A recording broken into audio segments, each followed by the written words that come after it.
bonjour à tous. On est à tout juste un mois des élections européennes et aujourd'hui c'est le 9 mai, journée de l'Europe. La réalisation la plus concrète de l'Union européenne, c'est sans doute l'euro. Cette monnaie unique a-t-elle été un facteur d'avancée de l'Europe? On va essayer de répondre à la question en revenant aussi sur l'histoire de la création de l'euro et sur la vision qu'on en a aujourd'hui. Trois invités sont là pour donner leur point de vue. Didier Cahen, économiste, auteur de plusieurs livres consacrés à l'euro et délégué général d'Eurofi, un think tank européen dédié à la finance. Robert Allemand, ancien maire de Groß-Biedersdorf de 1995 à 2008, donc au moment du passage à l'euro. Et Nicolas François, élève de première au lycée franco-allemand de Sarrebruck et lauréat du concours Génération Euro. Merci à tous les trois de participer à cette émission. Il y a aussi un quatrième intervenant, Jacques Delarosière, qui ne pouvait pas être avec nous aujourd'hui, mais dont on a enregistré plusieurs interventions lors de sa récente venue à Sarreguemines. De 1987 à 1993, il était gouverneur de la Banque de France, donc au moment de la création de l'euro. Je vais le laisser lui-même détailler son rôle. J'ai donc fait partie du comité des gouverneurs de banque centrale des pays européens qui a été chargé de jeter les bases d'une banque centrale européenne. Donc j'ai eu un rôle important et direct. Nous étions tous les gouverneurs des banques centrales aspirant à l'euro ensemble dans un comité qui était présidé par Jacques Delors. J'étais donc un d'entre eux. Mais comme la position de la France était très différente de celle de l'Allemagne, par exemple, ça me donnait une position assez importante parce que dans la négociation qui a conduit à la Banque centrale européenne, j'ai développé un dialogue avec les pays dits du Nord qui a permis en fait la conclusion de l'accord. Mais on va remonter encore plus loin dans l'histoire. Avant l'euro, il y avait l'écu. Didier Cahen, ce n'était pas une monnaie sonnante et trébuchante, mais c'était déjà un système monétaire européen. Tout à fait. Alors peut-être, je crois que si on remonte dans l'histoire, il faut repartir d'août 1971, c'est l'ébranlement du système de Bretton Woods et la disparition de la discipline de change. Et l'Europe fait tout de suite le choix de la coopération monétaire plutôt que de laisser fluctuer et flotter ses monnaies. Alors c'est la création du serpent monétaire qui donnera ensuite naissance, sous la houlette du président Valéry Giscard d'Estaing et du chancelier allemand Helmut Schmidt, à la création du système monétaire européen en 1979, dont l'écu est, je dirais, le pivot du système. Alors effectivement, à partir de 1979 jusqu'à le traité de Maastricht jusqu'en 1992, il y a beaucoup de phénomènes qui vont se dérouler, dont le rapport Delors, dont Monsieur Jacques Delarosière rappelait l'existence, la chute du mur de Berlin, l'Allemagne qui veut ancrer définitivement ce pays en Occident et dans la zone européenne et dans une zone monétaire unifiée.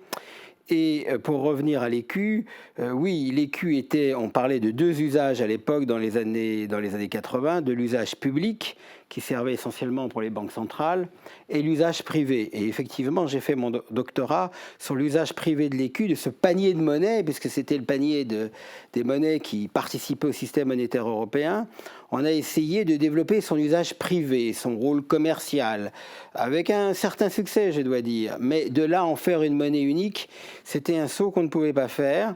Et ce saut va finalement se faire à partir du rapport Delors, du traité de Maastricht qui est signé et ratifié par les pays membres dès 1993. Alors, il y a encore à ce moment-là, je dirais, une spéculation monétaire en 1992-93 qui aurait pu faire échouer tout le dispositif, malgré ce traité de Maastricht. Mais grâce à la convergence économique franco-allemande, certes, certaines monnaies vont sortir du système monétaire européen, comme la livre sterling, la pesette, les scudo, etc. Mais compte tenu de la convergence économique et budgétaire en termes d'inflation et de budget entre la France et l'Allemagne, Je veux dire, le système va tenir et la spéculation va finir en 1993 par disparaître avec l'élargissement des banques de fluctuation du système monétaire européen. Et progressivement, va se mettre en place graduellement l'introduction de l'euro.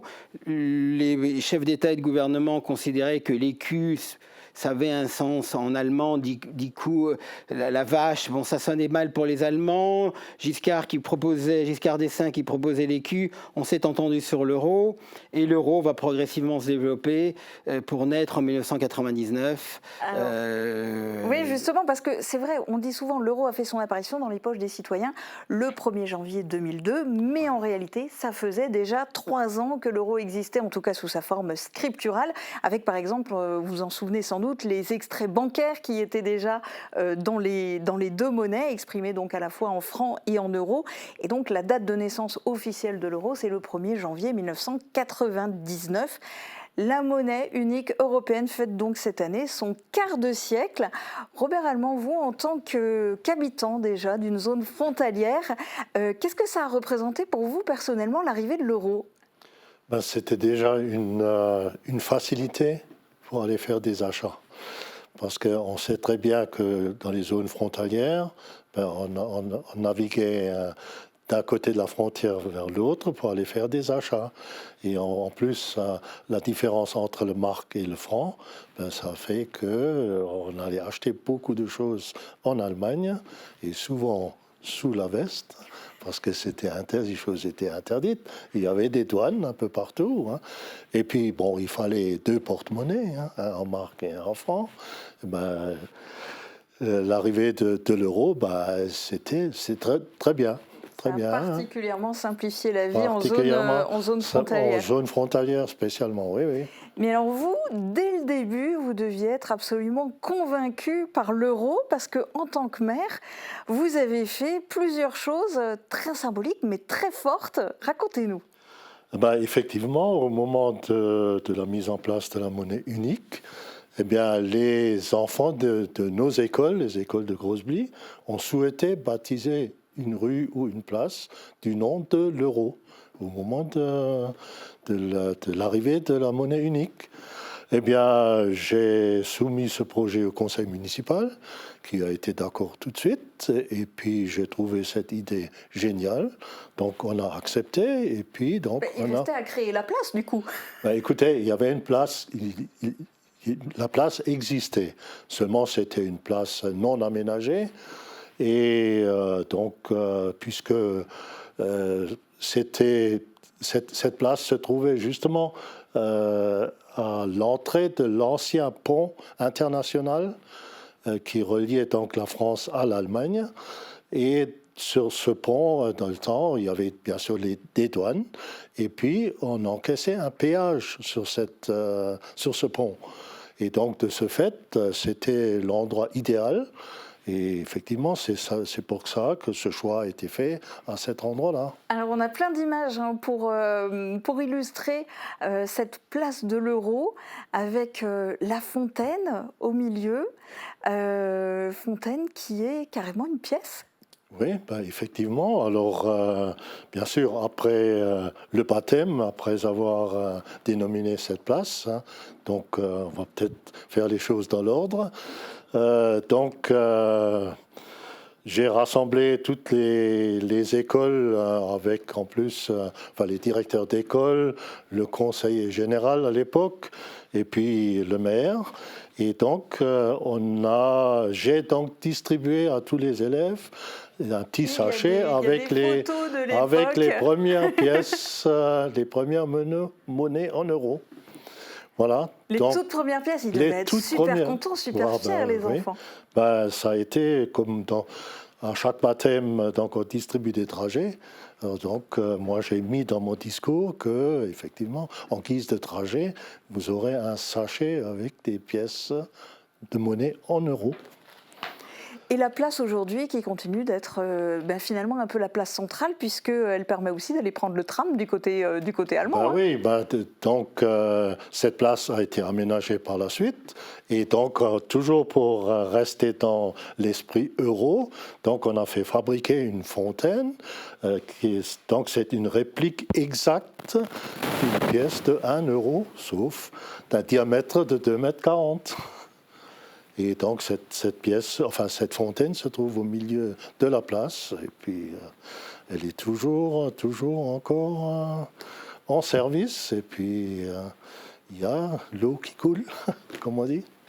Et puis effectivement, par la suite, il y a eu c'est la Saarbahn qui a été mise en service, qui a relié Saarbrück à Sarreguemines. De ce fait, on a dévié la ligne de bus Sarreguemines-Forbach qui passe devant la place de façon à ce que les gens qui puissent aller prendre le tram qui se trouve juste de l'autre côté du pont de l'Amitié. Donc c'est un pont piéton. Alors on a aussi posé la question de qu'est-ce qu'a représenté la création de l'euro à celui qui était à l'époque le gouverneur de la Banque de France. Voici sa réponse. C'était une entreprise très importante parce il s'agissait de créer une monnaie unique pour plus de 300 millions d'habitants et c'est devenu la deuxième monnaie du monde après le dollar. Donc c'était quand même un phénomène important que l'on créait ainsi. Voilà ce qui m'a frappé. Didier Cahen, vous qui avez fait toute votre carrière dans les hautes sphères de la finance et de l'économie, quelles étaient vos fonctions à l'époque de la création de l'euro ? À l'époque, j'étais consultant pour la Commission européenne jusqu'en 2002 et j'aidais depuis 1995 les entreprises, les banques à se préparer à ce changement. Moi, le 4 janvier 1999, ça représente un peu l'aboutissement d'une quinzaine d'années de ma vie, puisque j'ai fait mon premier mémoire sur l'usage privé de l'écu. À l'époque, dès 1986, je suis parti après stagiaire à la Commission européenne, et puis j'ai fait mon doctorat que j'ai soutenu à la veille de la chute du mur de Berlin en 1989 sur l'usage privé de l'écu. Et donc j'ai continué en étant consultant pour la Commission européenne. J'ai participé à ce qu'on a appelé le livre vert sur les modalités pratiques de l'introduction de la monnaie unique, qu'est-ce qu'il fallait bien se préparer pour les administrations nationales, les entreprises, les banques, les citoyens. Donc il y a eu tout ce travail préparatoire auquel j'ai participé à la fois à la Commission européenne et aussi, je dirais, au quotidien à Paris avec les banques, les entreprises, et pour préparer un peu tout ce changement. Et le 4 janvier 1999, c'est aussi la naissance de mon fils. Donc l'anecdote, c'est que j'étais invité à participer à l'ouverture de la bourse qui ouvrait en euros le 4 janvier 1999 et je n'ai pas pu me rendre avec Dominique Strauss-Kahn à cette ouverture et je me suis rendu à la maternité. Voilà. Oui, puis vous le disiez, vous avez participé à la rédaction du livre vert, mais il y a aussi eu des ouvrages plus grand public, si je peux dire, et notamment ce livre. Et ce n'était pas le seul. Non, ce n'était pas le seul à l'époque, mais je dois dire qu'ayant été à la Commission européenne et travaillant là-bas, j'avais quand même accès à un certain nombre de documents et l'activité que je menais aussi parallèlement comme consultant sur l'introduction de l'euro ont permis à ce livre d'être vendu à plus de 10 000 exemplaires, ce qui à l'époque m'a permis de changer de voiture, donc c'était déjà pas si mal à l'époque. Il y a beaucoup d'anecdotes personnelles qui se mêlent à la création de l'euro, c'est très drôle. Alors Nicolas, toi, je ne peux pas te demander ce qu'a représenté l'arrivée de l'euro dans ta vie, puisque tu n'étais pas encore né. Oui, tout à fait. Est-ce que tu t'imaginerais vivre sans cette monnaie unique ? Alors bien difficilement en fait, j'ai eu la chance de voyager un peu partout dans le monde et donc j'ai connu la souffrance et le problème des taux de conversion et des multiples porte-monnaies, d'ouvrir son porte-monnaie et de ne pas savoir avec quelle pièce on va payer. Et donc franchement, c'est, je pense en tant que frontalier, puisque j'habite en France et je suis scolarisé en Allemagne, vraiment une chance pour les gens de mon époque, indépendamment du côté financier, juste du côté de la simplicité en fait, du gain de temps et du gain d'énergie, de ne pas avoir plusieurs porte-monnaies comme le disait mon collègue à gauche.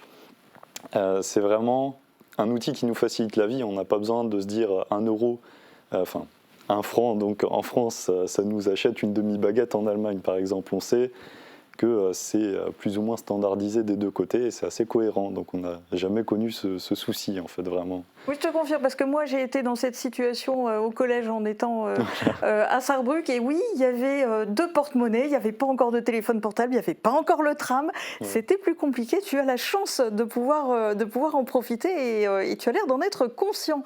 Et vous, Robert Allemand, est-ce que vous vous imagineriez aujourd'hui vivre sans l'euro ? Non, pas du tout. Pas du tout, parce que comme ça a été dit, bon, ça compliquerait bien les choses. Hein. Et effectivement, pour les mêmes raisons, ben maintenant, vous allez à Sarrebruck, ben vous pouvez facilement comparer le prix d'un produit par rapport au prix de ce côté de la frontière. Hein. Et c'est pour ça que dans notre zone, du moins, les va-et-vient entre, je dirais, les gens de notre secteur vers la Sarre et vice-versa, ben c'est des chassés-croisés tous les jours. Et puis, bon, les gens connaissent très bien le prix d'un produit, je dirais, dans un magasin à Grossebly et le même dans un magasin à Kleinby, par exemple. Et vous, Didier Cahen, c'est pareil, vous vous imagineriez pas sans l'euro ? Je crois que M. le maire a très très bien résumé la situation. L'euro est un outil de simplification et une source de bénéfices évidente compte tenu de la transparence et de la concurrence introduite par la monnaie unique. Vous avez tout à fait raison. Du reste, toutes les études d'opinion menées par la Commission européenne, l'Eurobaromètre, montrent qu'en dépit des mouvements nationalistes dans les différents pays européens, il y a une très grande adhésion des citoyens européens à la monnaie unique. Selon les mois ou les semaines, je crois que l'adhésion atteint 80-90% des citoyens européens. Donc je crois que c'est un acquis, c'est le premier attribut de la citoyenneté européenne, ne l'oublions pas. Donc les gens ont conscience d'appartenir à une communauté qui est plus large que leur propre État. Donc ça aussi, c'est une avancée politique, je dirais. Ceci étant dit, on va y venir, l'euro exigeait de nos dirigeants politiques un minimum, j'allais dire, de tâches à accomplir qui, avec le temps, ne l'ont jamais été. C'est encore un autre débat. Vous allez nous le détailler tout à l'heure, mais je voudrais d'abord redonner la parole à Nicolas, parce que tu n'as certes pas vécu l'entrée en vigueur de l'euro, mais tu en connais un rayon sur la monnaie européenne. Avec quelques-uns de tes camarades, tu as beaucoup planché sur le sujet, au point de remporter le concours lycéen Génération Euro, organisé par la Banque de France et l'Éducation nationale. Alors raconte-nous cette aventure. Alors c'est un concours qui a été donc introduit par la BCE, donc la Banque Centrale Européenne, pour attirer l'intérêt des jeunes à tout ce système monétaire et à toute l'économie en général, donc pour promouvoir l'éducation financière. C'est pour ça qu'à la Banque de France, c'est notamment EducFi, le département d'éducation financière qui s'occupe de ce concours, en partie. Et il se divise en 3 étapes, assez faciles à comprendre en fait. La première est un quiz de 30 questions, donc assez long malheureusement, on s'était tous assis dans une classe pour le faire. Ça nous avait pris 45 minutes presque. Et elles vont d'un ordre de difficulté croissant, à l'issue duquel, au bout de 2 semaines, on recevait l'annonce de nos résultats si on était pris pour l'étape suivante, qui était de loin d'un niveau nettement supérieur, puisque cette fois, il fallait préconiser la décision de la BCE du 24 janvier 2024. Et donc il fallait évidemment l'argumenter dans un écrit très concis, donc seulement 1500 mots. Alors je sais que pour certains ça peut paraître beaucoup, c'est ce qu'on pensait également, au final pas du tout, croyez-moi. Donc voilà, on a recréé cette décision. Au final on ne s'est pas trompé, ils ont décidé de maintenir les taux directeurs, en gardant cette dimension européenne, parce que c'était à rendre sous une forme d'un écrit. Et nous avions fait cela en reprenant le format du site Eurotopics, qui est un assemblage en fait des journaux européens, qui reprend donc un peu l'avis de tous les Européens. Et donc on a trouvé que c'était une idée intéressante, puisque l'euro est une monnaie qui est censée aller à tout le monde, un peu à l'image d'un t-shirt pour une équipe de foot. Et donc on s'était dit que ça gardait encore un peu cet esprit pluraliste et multinational.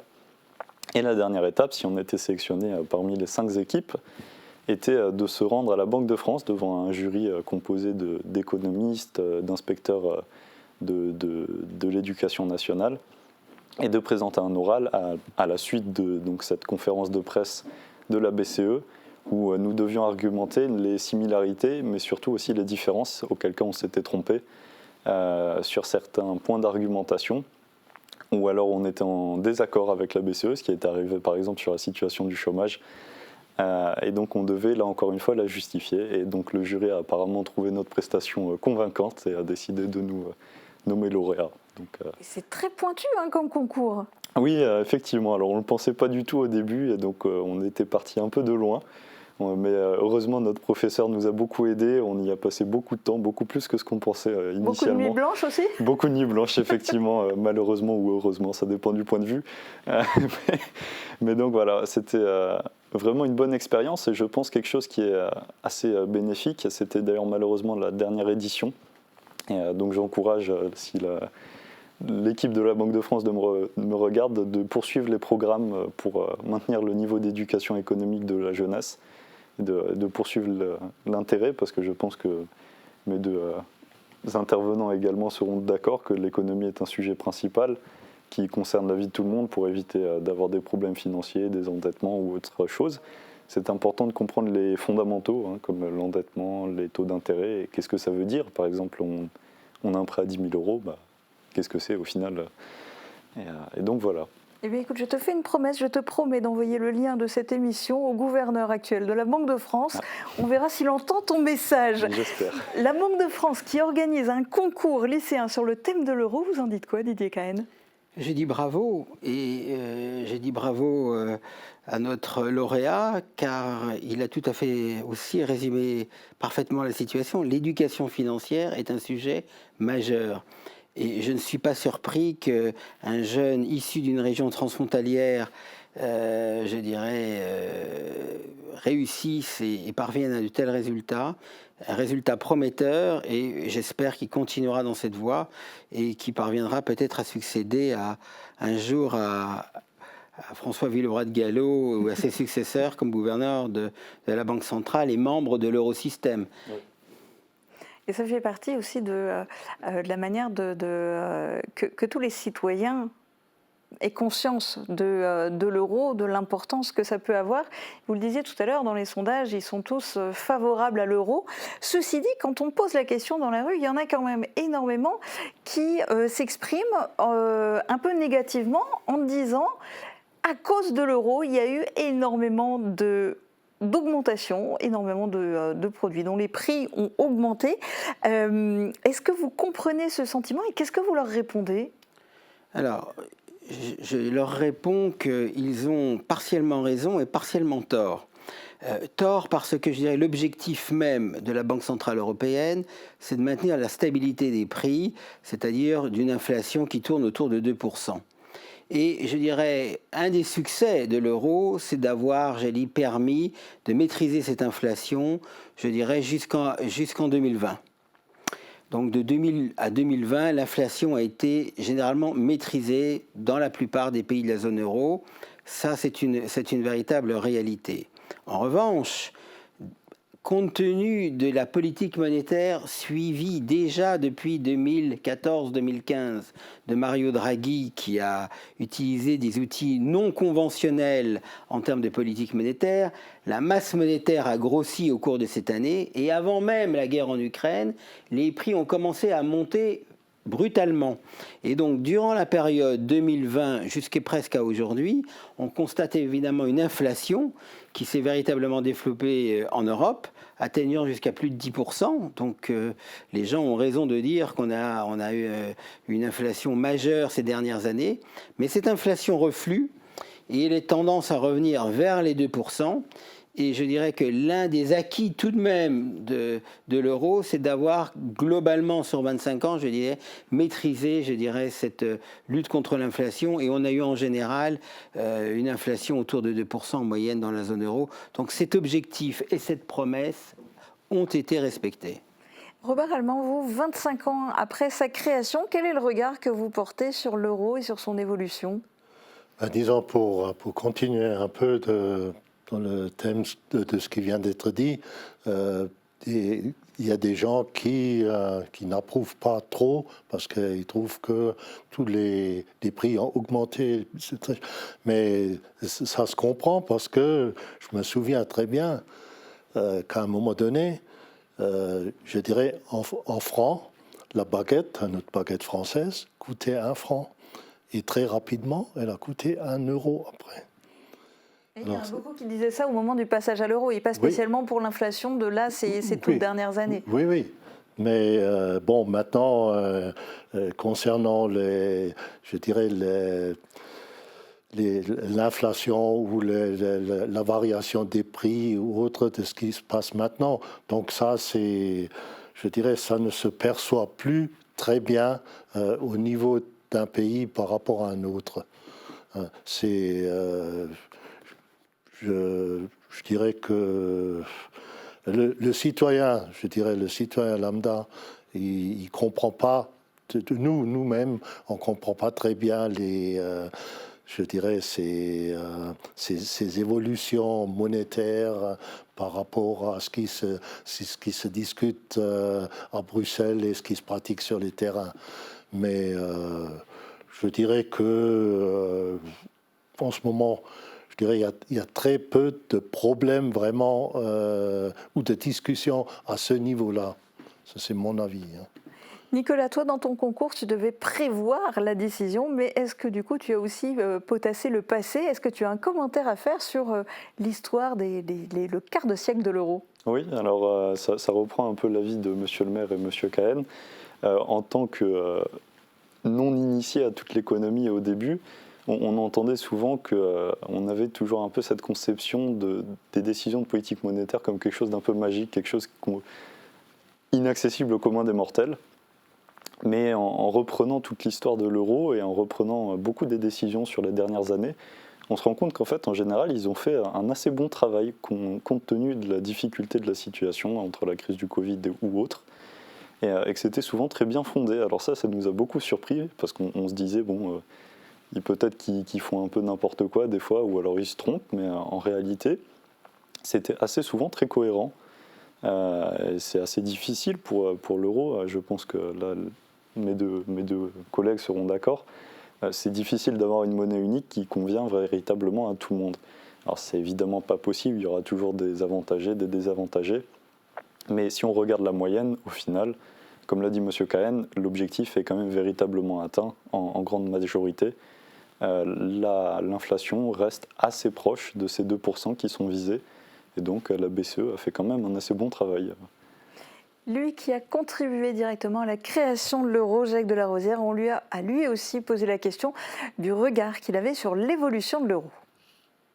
Ce qui ressort de cette expérience, à mon avis, c'est que l'hétérogénéité, les différences dans les politiques économiques, les résultats économiques, les destinées économiques et sociales des pays qui participent à l'euro sont très diverses. Et l'absence d'une politique unique en matière de budgétaire, par exemple, a facilité à créer cette hétérogénéité, l'a aggravée. Et nous avons donc affaire à une monnaie qui est une monnaie importante, mais qui est une monnaie qui n'est pas contrebalancée par une gestion commune de ce qu'on appelle la macroéconomie, c'est-à-dire de l'économie, la politique économique. Et donc c'est un système qui est voué à des problèmes, parce que vous avez des pays qui sont plus tentés par l'inflation, d'autres pays qui sont moins tentés par l'inflation, et il y a une monnaie unique, avec un taux d'intérêt unique pour tout le monde, alors que les situations sont très diverses. Et cette situation que je décris porte en elle des déséquilibres très importants, voire explosifs. Et donc nous sommes en train d'essayer de remettre un peu d'ordre dans l'hétérogénéité des politiques économiques et en particulier des politiques budgétaires, mais nous n'y parvenons pas. Alors, le diagnostic que je pose est prudent, mais il n'est pas très favorable. Didier Cahen, vous partagez cette réflexion?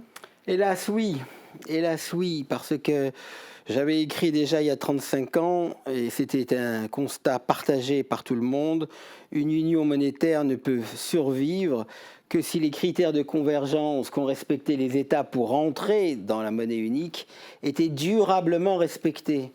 Et malheureusement, je dirais, dès le démarrage, l'Allemagne et la France n'ont pas respecté ces critères de convergence. Et l'Allemagne a fait les efforts, la France ne les a jamais faits. Et c'est un système où il n'y a pas de corde de rappel. C'est-à-dire que le gendarme, qui est la Commission européenne, n'a finalement pas été capable de mettre en œuvre les règles qu'on avait décidées, dites du pacte de stabilité et de croissance, c'est-à-dire un déficit budgétaire limité à 3% de la production nationale et un endettement limité à 60% de la production nationale. Ces critères, en particulier en France, n'ont quasiment jamais été respectés au cours de ces 25 dernières années. Et donc, on a laissé filer nos déficits, nos endettements publics, non pas à cause de l'Europe, mais à cause d'un manque d'Europe. C'est-à-dire que la Commission, le gendarme, n'a pas été en mesure, si vous voulez, de sortir ses cartons jaunes, voire à la limite de menacer le carton rouge. Et c'est cette absence de convergence des politiques budgétaires et ces dérives qui n'ont pas été sanctionnées qui nous amènent aujourd'hui à des hétérogénéités qui font que la confiance entre les dirigeants des principaux États n'est plus très là. Elle est plutôt absente et elle nous empêche d'avancer vers plus d'Europe. Et ça, c'est une situation qui est quand même assez préoccupante. J'ajoute qu'au-delà de ces problèmes, l'euro, comme le disait Jacques de la Rosière, étant une moyenne par définition, les pays les plus industrialisés ont été assez favorisés. Pourquoi? Parce que la monnaie était moins forte qu'elle aurait été si les Allemands avaient gardé le Deutschmark, les Néerlandais le florin, etc. Donc ils ont une monnaie sous-évaluée de 20%, ce qui a renforcé leur capacité d'exporter. Et des pays comme l'Italie ont vu leur monnaie moins se déprécier, mais ont eu des problèmes de compétitivité. Donc les plus riches sont devenus un peu plus riches, et ceux qui étaient un peu moins riches ont du mal à se rattraper. Et donc vous avez, comme le disait Jacques de la Rosière, c'était des régionalités économiques, des spécialités industrielles différentes, et qui posent des difficultés. Alors je reviens une seconde à ce que disait Nicolas. La politique monétaire, face à tout ça, on avait normalement une banque centrale indépendante, et compte tenu de ces dérives budgétaires, elle est un peu contrainte, aujourd'hui c'est ce qu'on appelle la fiscale dominance pour les spécialistes, mais elle est un peu contrainte d'intervenir dans le domaine budgétaire, et c'est un peu elle qui maintient l'édifice artificiellement, car il faut bien le reconnaître, si elle n'intervenait pas, on retrouverait aujourd'hui des différences de taux d'intérêt entre l'Allemagne et l'Italie assez importantes, et je dirais que l'existence même de l'euro risquerait même d'être mise en jeu. Alors j'en arrive justement à la question qui est au cœur de cette émission. Robert Allemand, à vos yeux, l'euro a-t-il été un facteur d'avancée de l'Europe?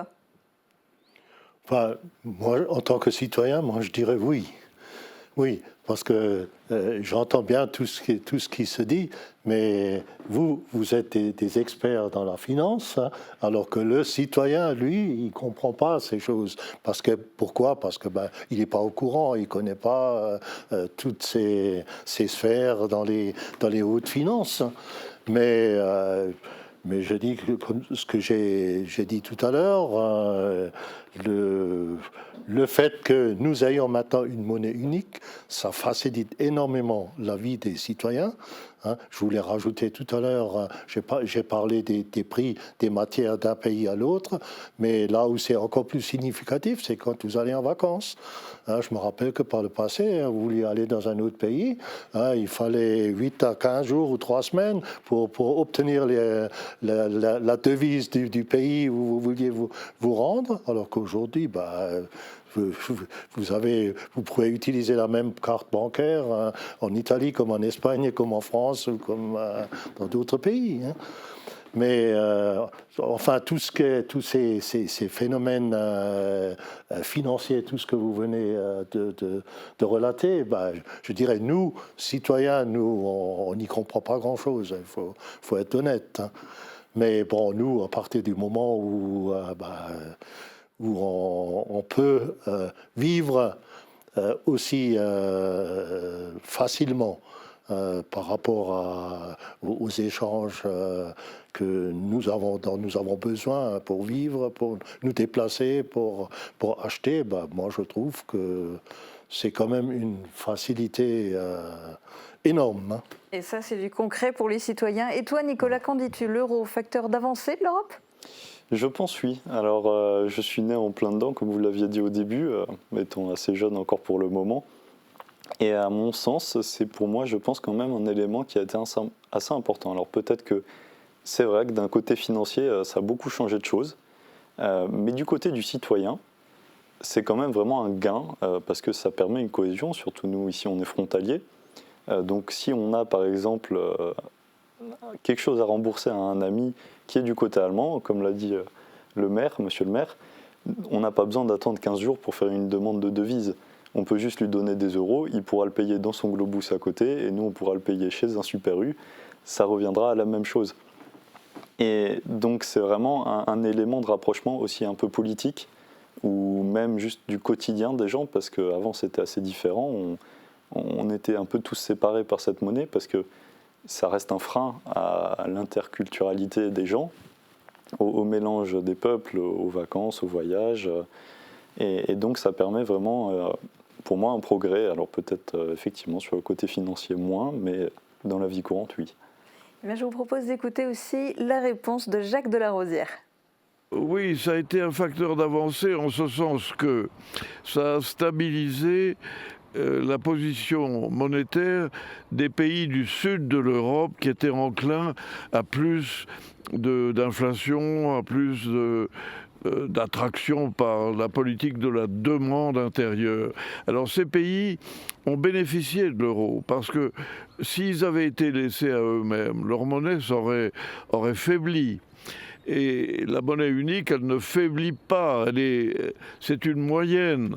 Et donc, ils ont été protégés contre des dévaluations excessives qui sont toujours nuisibles à la population parce qu'elles réduisent le niveau de vie. Ils ont été protégés contre ça par une monnaie plus stable. Mais c'est au prix d'une moindre compétitivité de leur part. Et c'est au prix aussi d'une plus grande compétitivité de la part des pays du Nord, et en particulier de l'Allemagne. Donc c'est un diagnostic assez mélangé.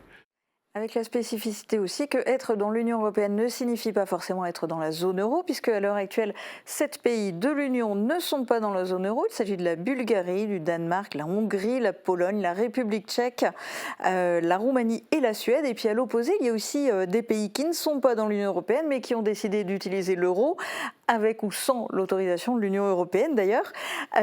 Didier Cahen, à vos yeux, l'euro a-t-il été un facteur d'avancée de l'Europe ? Je partage le diagnostic de mes amis et je pense que Jacques Delarosière, une nouvelle fois, a parfaitement résumé la situation. Le point que j'aimerais vous expliquer, qui est compréhensible, je pense, par tout à chacun, nous avons une monnaie unique. Elle a un règlement de copropriété. Vous avez maintenant 20 pays qui participent, donc nous sommes à 20 dans la même maison. Et donc dans le règlement de copropriété, il y a des règles, parce que si chacun fait ce qu'il veut, il y a un moment donné, on ne peut plus vivre ensemble, vous comprenez? Donc si on commence à faire de la musique très très forte, de minuit à 4 heures du matin, qu'on commence à vivre à l'envers, il y a des moments où ça ne va pas. C'est pour ça que dans le règlement de copropriété de la maison euro ou de la maison Europe, on a mis des règles budgétaires, financières. Et quand on commence par ne plus respecter ces règles, qu'on ne respecte plus jamais, il y a un moment donné, vous êtes dans un capharnaüm. Eh bien, c'est un peu la situation aujourd'hui dans laquelle on se trouve. Donc nous avons ces bénéfices que vous avez très très bien décrit, et nous sommes tous d'accord là-dessus. Mais il faut pérenniser ces bénéfices. Il faut qu'ils soient durables. Il faut que nous puissions avancer ensemble. Et pour ce faire, il faut revenir à un minimum de discipline. Et je dirais Europe ou pas Europe. Si votre budget n'est pas équilibré, c'est comme un ménage. À un moment donné, vous vous endettez, et à un moment donné, vous ne pouvez plus. Vous êtes en surendettement et ça ne marche plus et vous êtes contraint et vous avez beaucoup de difficultés. On l'a vu avec la Grèce en 2009-2010. Et il faut éviter que les grands pays se retrouvent dans la même situation que la Grèce.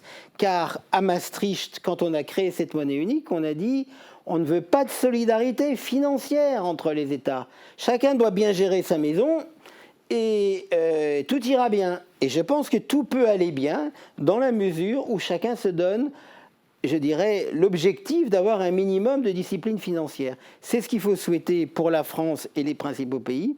Mais je dirais l'Italie et la France sont deux sources de très très grande d'inquiétude quant à l'avenir même de la monnaie unique.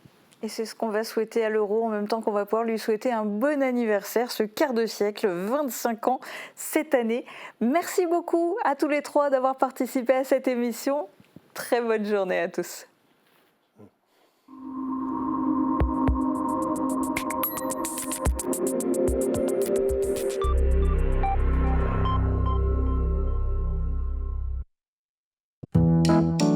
Qu'il vente, pleuve, fasse froid ou chaud, une maison isolée par Moder Habitat reste agréable et saine au fil des saisons.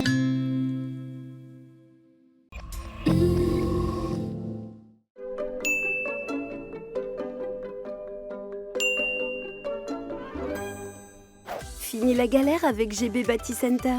Votre nouvelle salle de bain de A à Z. Nous proposons tous les éléments pour concevoir votre salle de bain. De la robinetterie jusqu'au plafond tendu, notre équipe se charge aussi de la pose et de l'installation. Profitez d'un large choix de carrelage intérieur ou extérieur et de revêtements de sol pour tous les goûts et pour tous les budgets. Nous effectuons les livraisons, la pose et les finitions. GB Bâti Center à Rohrbach, qualité et satisfaction depuis plus de 40 ans.